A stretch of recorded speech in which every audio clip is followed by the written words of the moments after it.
I think the problem today is the lack of information that most Americans have, and it's because the media is determining the fate of the earth, and they use the public airwaves for their own convenience and their own power and prestige, and to sell stuff that no one needs. And so it's a prostitution of the public airways, and it's happening despite the fact there are laws to say that the public owns the airways. And if the media doesn't educate the public, you have an uneducated public, and you don't have a real working democracy.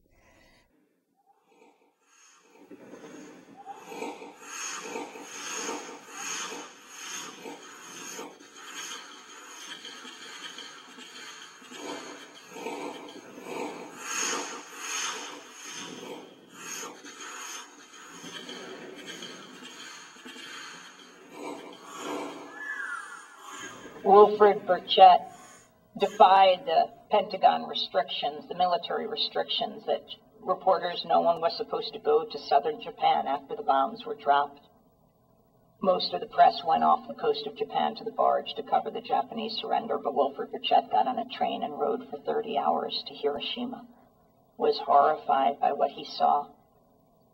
For any buildings that were left standing, saw shadows burned into the sides of them, people running with their skin melting off, utter devastation.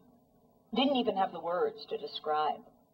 It said there's some kind of atomic plague here.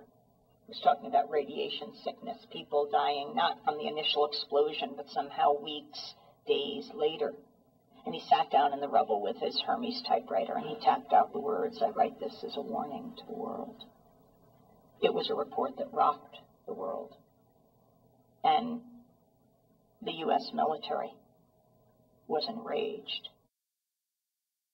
This is the kind of reality TV that we need. And I do think if we saw for just 1 week these images, that people in this country, Americans are compassionate people, that people in this country would say that war is not an answer to conflict in the 21st century.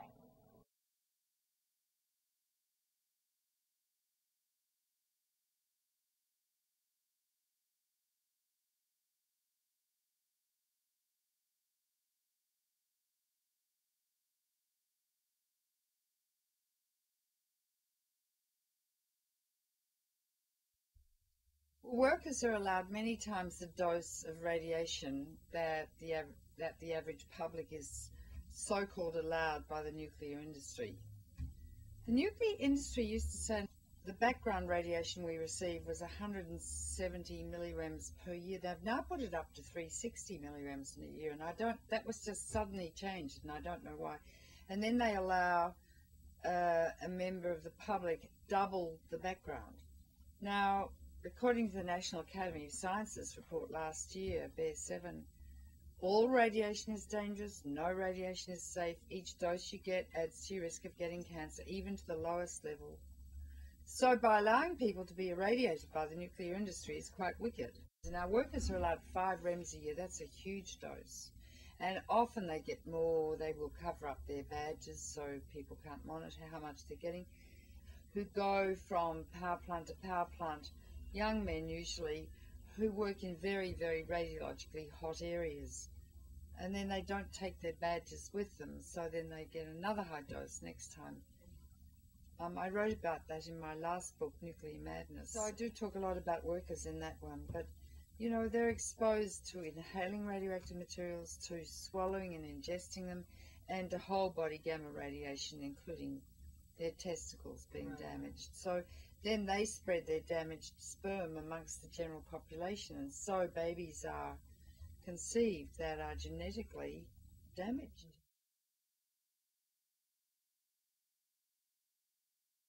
Enrichment plant at Paducah, Kentucky, enriches uranium. Uranium comes in 2 forms, uranium-235 and 238 from the ground. And the 235, which is the fissionable one, is present in 0.7% and must be enriched by a process, complex process, to 3% for use in nuclear power. Over 50% you can make yourself a bomb with highly enriched uranium. But it's very energy consuming, and at Paducah they use 2 huge coal-fired plants, filthy coal-fired plants, to enrich the uranium. So they make a lot of carbon dioxide and global warming gas. And as you pointed out, they use a lot of CFC-114 gas. 93% of the CFC-114 gas emitted to the atmosphere in America per year comes from that enrichment plant. Now, CFC has been outlawed internationally by the Montreal Protocol because it damages the ozone, and also it's 10 to 20,000 times more potent as a global warmer than carbon dioxide. They're grandfathered. They're allowed to do it. You know, it's unbelievable. I mean, when I found that out, I just took my breath away, and I found it out from the EPA.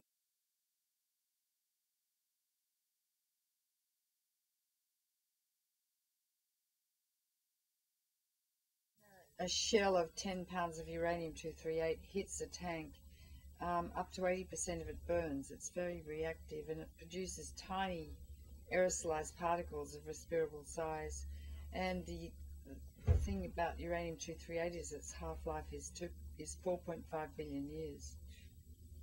So it turns into dust, and it's blown up in the sandstorms. The children play on the ground in the dirt. They play in the decimated tanks that are full of uranium dust.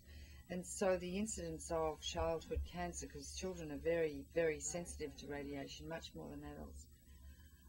In Basra, in the southern city, where they used 360 tonnes in 1991, the incidence of childhood cancer has gone up 7 times, 700%. And the incidence of severe congenital anomalies, anencephalics, babies born with no brains, phocomelia, no arms or legs, cyclopsis, single eyes or no eyes, severe mid-face deformities. The incidence of those birth deformities has gone up 700% too. So women are too terrified to give birth to their babies. It's just unbelievable.